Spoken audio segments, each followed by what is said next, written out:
Welcome to our channel. నేను మీ సరిత. ఈరోజు నాతో పాటు జనసేన పార్టీ అధికార ప్రతినిధి శ్రీనివాస్ రావు ఉన్నారు. అయితే మాట్లాడదాం. నమస్తే సార్. రైట్, మొన్న మన జనసేన అధినేత పవన్ కళ్యాణ్ గారు తమిళనాడుకి మురుగన్ ఉత్సవానికి వెళ్ళడం జరిగింది. సో అక్కడ చాలా ఎంత బాగా మాట్లాడంటే తమిళ్ కూడా నేను కూడా స్పీచ్ విన్నాను, చాలా ముచ్చటేసింది. ఇంతగా తెలుగు పర్సన్ అయి ఉండి ఇంత బాగా తమిళ్ మాట్లాడతారని. సో ఆ స్పీచ్లో కొన్ని దేవుళ్ళ గురించి మాట్లాడడం కానీ, లేదా తమిళనాడు ప్రాంతం గురించి మాట్లాడడం కానీ, ఆ మురుగన్ ఉత్సవం గురించి మాట్లాడడం కానీ జరిగింది సార్. సో అందులో కొన్ని బ్యాడ్గా మాట్లాడినట్టు, లేకపోతే కొంచెం ఉంటారు కదా, ఈయనకి బాగా మన పవన్ కళ్యాణ్ గారికి ఎక్కువ శత్రువు ఉండడం. అందులో సినిమా పర్సన్ అయిన సత్యరాజు గారు కూడా ఇలా దేవుడి గురించి మాట్లాడితే బాగోదు అని చెప్పి కొన్ని కామెంట్స్ చేశారు. అసలు ఏం మాట్లాడారు, ఏంటి ఆ కామెంట్స్ ఏంటి, కొంచెం మాకు పూర్తి వివరణ ఇస్తారా? అది కాదు సరే, అప్పుడు ఎలా అయిపోయిందంటే హిందూయిజాన్ని విమర్శిస్తే హీరోయిజం, పవన్ కళ్యాణ్ గారిని విమర్శిస్తే ఒక ప్రచారం. అదే అన్నాను ఇందాక, శత్రువులు ఎక్కువ పవన్ కళ్యాణ్. శత్రువులు ఏంటంటే ఏదో రకంగా పవన్ కళ్యాణ్ గారిని విమర్శించారు అనుకోండి, ఆటోమేటిక్గా ఆ విమర్శకి సమాధానం వస్తుంది. దానికి ఒక పబ్లిసిటీగా వాళ్ళు ఉపయోగించుకోవచ్చు. సరే, సత్యరాజు గారి కామెంట్స్ ఏం చేశారు అన్నది కూడా మాట్లాడుకుంటే, ఆయన తమిళనాడు వచ్చి అటువంటి మాటలు మాట్లాడకూడదు, హిందూయిజం గురించి ఇలాంటి మాటలు మాట్లాడకూడదు అనేటువంటి వ్యాఖ్యలు చేశారు. ఏమన్నా మేము తమిళనాడు ఏమన్నా ఇతర దేశంలో ఉందా, లేకపోతే ఇతర ఖండంలో ఎక్కడన్నా ఉందా? భారతదేశంలోనే ఉంది కదా, భారతదేశంలో రాజ్యాంగం కల్పించిన హక్కు కదా, ఎవరైనా ఎక్కడికి వెళ్ళైనా మాట్లాడవచ్చు. ఆ మాటల్లో పరిధి దాటి రాజ్యాంగ విరుద్ధంగా మాట్లాడితే ఎక్కడా మాట్లాడుకోవచ్చు. అటువంటిది ఆ రోజున మురుగనికి సంబంధించినటువంటి భక్త మురుగాలని ఆ కార్యక్రమానికి పవన్ కళ్యాణ్ గారు ముఖ్య అతిథిగా పిలిచారు. ఆయన కూడా మాట్లాడింది చాలా గౌరవంగా. అక్కడికి వచ్చినటువంటి స్వామీజీలందరికీ కూడా నమస్కరించి, భారతదేశంలో ఇప్పుడు ఉన్నటువంటి వాతావరణం ఎటువంటి వాతావరణం ఉంది అంటే, హిందూయిజం గురించి మాట్లాడితే అది ఏదో పెద్ద తప్పు కింద, అలా మాట్లాడితే ఇది ఇతర మతాలకు వ్యతిరేకమైనట్టు, అదే ఇతర మతాల గురించి మాట్లాడితే పర్వాలేదు. మరి ఇది ఎంతవరకు ధర్మం? ఈరోజు భారతదేశంలో మెజారిటీ పాటించేది హిందూయిజాన్ని. సరే, అదే సందర్భంలో మన సనాతన ధర్మంలో ఉన్న గొప్పతనం ఏంటంటే అన్ని మతాలని మనం కలుపుకున్నాం. ఈ రోజున మీరు ఎవరో నాకు తెలియదు, నేనెవరో నాకు తెలియదు, మీకు తెలియదు, కానీ మనం అంతా కలిసి ఉమ్మడిగా ఈ సమాజంలో కలిసి ఎవరి ప్రయోజనాలు వాళ్ళు కాపాడుకుంటూ చక్కగా కలిసి ఉన్నాం. నేను పదే పదే చెప్తా ఉంటానమ్మా, ఈరోజు మనకి ఇస్లామిక్ మతం, ఇస్లామిక్ మతం అన్నది ఈ ప్రపంచంలో పుట్టిన అతి కొద్ది రోజుల్లోనే భారతదేశంలో ప్రవేశించింది. మనం అందరూ ఆహ్వానించాం. అదేవిధంగా క్రిస్టియానిటీని ఎప్పుడు క్రీస్తు శకం 2వ శతాబ్దంలో 3వ శతాబ్దంలో వచ్చినప్పుడే మనం ఆహ్వానించాం. ఈరోజు క్రిస్టియన్స్ కానీ, ముస్లిమ్స్ కానీ, లేకపోతే పార్సీలు కానీ అనేక మంది ఉన్నారు. మనకి ఏ మతమైనా సరే భారతదేశంలో మనం అందరం కలిసి ఒక వసుదైక కుటుంబం ఉంటాం, కలిసి ప్రయాణం చేస్తున్నాం, ఎవరికీ ఇబ్బందులు లేవు. ఈ రోజున మనకు వేల చరిత్రలో ఉన్నటువంటి హిందూయిజం ఆ ప్రవాహం, హిందూయిజం వేరు, సనాతన ధర్మానికి రెండు కలిపేస్తున్నారు. సనాతన ధర్మం అనేది నిత్యం ప్రవహించేది, ఎప్పుడూ ఒక విధంగా ఉంటుంది. హిందూ ధర్మం మారుతున్న కాలానికి అనుగుణంగా మారుతూ ఉంటుంది. హిందూ ధర్మంలో గతంలో కొన్ని దురాచారాలు ఉండి, సతీ సహగమనం అని, లేకపోతే వితంతు వివాహాల గురించి అదే ఒకటి, బాల్య వివాహాలని, కొన్ని దురాచారాలు ఉండి ఆ దురాచారాలను అప్పుడు పాటించేవారు. తర్వాత మారుతున్న కాలానికి అనుగుణంగా మనం అప్డేట్ అవుతూ వచ్చాం. అది మన హిందూ ధర్మం యొక్క గొప్పదనం. అయితే అదే సందర్భంలో మన పక్కనటువంటి ఇస్లాం మతాన్ని గౌరవిస్తున్నాం, క్రిస్టియానిటీని గౌరవిస్తున్నాం, కలిసిమెలిసి ఉంటాం. కాకపోతే కొంతమంది సూడో సెక్యులరిస్టులు ఏమైపోయారంటే, వాళ్ళు ఇస్లామిజం గురించి అల్లా గురించి మాట్లాడాలంటే వాళ్ళకి భయం, ఏ కామెంట్ చేయడానికి కూడా ముందుకు రారు. అదే క్రిస్టియానిటీ గురించి మాట్లాడకుండా కామెంట్ చేయరు. అదే హిందూయిజం గురించి మాట్లాడాలంటే మాత్రం ఎగేసుకుంటూ వచ్చేస్తారు. అది ఎంతవరకు ఓపిక పట్టాలి? ఈ భారతదేశంలో మా హిందూ మతం గురించి మేము మాట్లాడుకుంటా, అన్ని మతాలను గౌరవించుకుంటా మేము వెళ్తుంటే, మాకేదైనా ఇబ్బంది వచ్చినప్పుడు మేము మాట్లాడితే మాకు మతరంగపు ఎలా పులుముతారు? ఇది పవన్ కళ్యాణ్ గారు వేసే ప్రశ్న. అది తమిళనాడులో వేయచ్చు, అంతకుముందు తిరుపతిలో కావచ్చు, ఎక్కడైనా కూడా ఆయన ప్రశ్నకి సమాధానం చెప్పరు. ఈ సూడో సెక్యులరిస్టులు అందరూ కలిసి వచ్చేస్తూ ఉంటారు. ఎక్కడి దాకా ఎందుకమ్మా, చిన్న ఉదాహరణ, ఇప్పుడు ఇరాన్ది ఇజ్రాయెల్లో ఇక్కడ యుద్ధం జరుగుతుంది. ఇరాన్ గురించి మద్దతుగా ఇక్కడికి వచ్చి రోడ్ల మీద ధర్నాలు రాస్తారోకోలు చేస్తున్నారు. హైదరాబాద్లో కూడా, పహల్గామ్లో పాకిస్తానీ తీవ్రవాదులకు సంబంధించిన వాళ్ళు భారతదేశంలో ఎంటర్ అయ్యి మన టూరిస్టులని చంపేస్తే ఒక్క నోరు మెదపలా. ఎంటుంది, మనలో మనకి ఎన్ని విభేదాలైనా ఉండొచ్చు, ఎన్ని మన అంటే అభిప్రాయ భేదాలు ఉండొచ్చు, ఎన్నైనా ఉండొచ్చు, కానీ దేశానికి సంబంధించిన విషయంలో ఐక్యం అవ్వాలి కదా.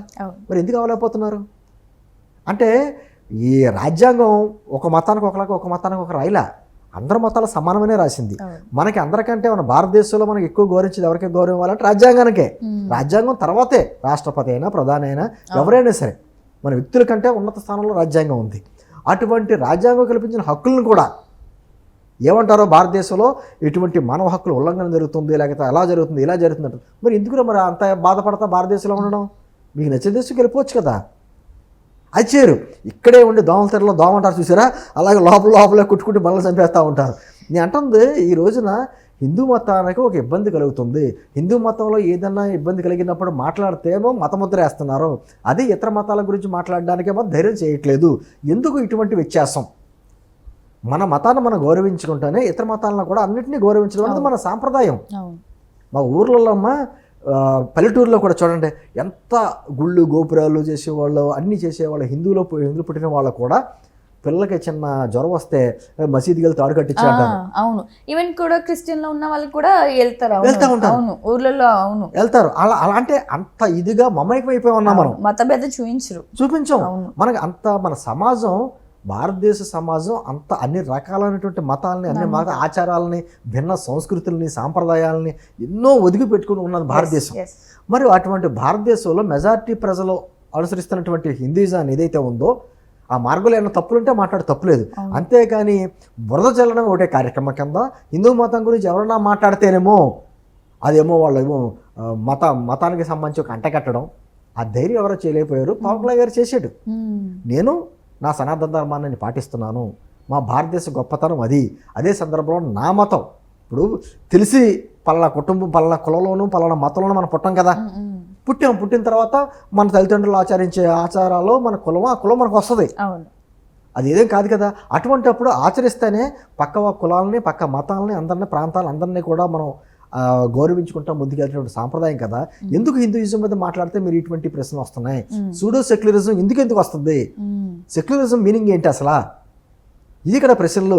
ఏదైనా మాట్లాడితే ఈ మతం గురించి మాట్లాడితే పలానా మతం వల్ల ఓట్లు పోతాయేమో అని భయం. అంటే ఓటు బ్యాంక్ రాజకీయాలు మన దేశంలో ఉందేంటంటే దౌర్భాగ్యం. మీకంటే నాకు ఒక్క ఓటు వస్తే చాలు, నేనే విన్ను.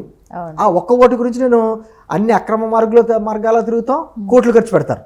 రాజకీయ నాయకులు చేసేది అదే కదమ్మా. ఒక్క ఓటు గురించి ఎన్ని కోట్లైనా ఖర్చు పెడతారు, ఎన్ని మాట్లాడతారు. అందుకనే ఓటు బ్యాంక్ రాజకీయాలు.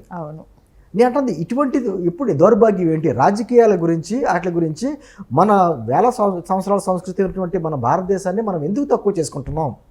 ప్రపంచంలో అనేక దేశాలు ఆయా మతాలకు సంబంధించిన ఇతర మతాలు దాడి చేస్తే ఆ సంస్కృతిని కోల్పోయారు వాళ్ళం.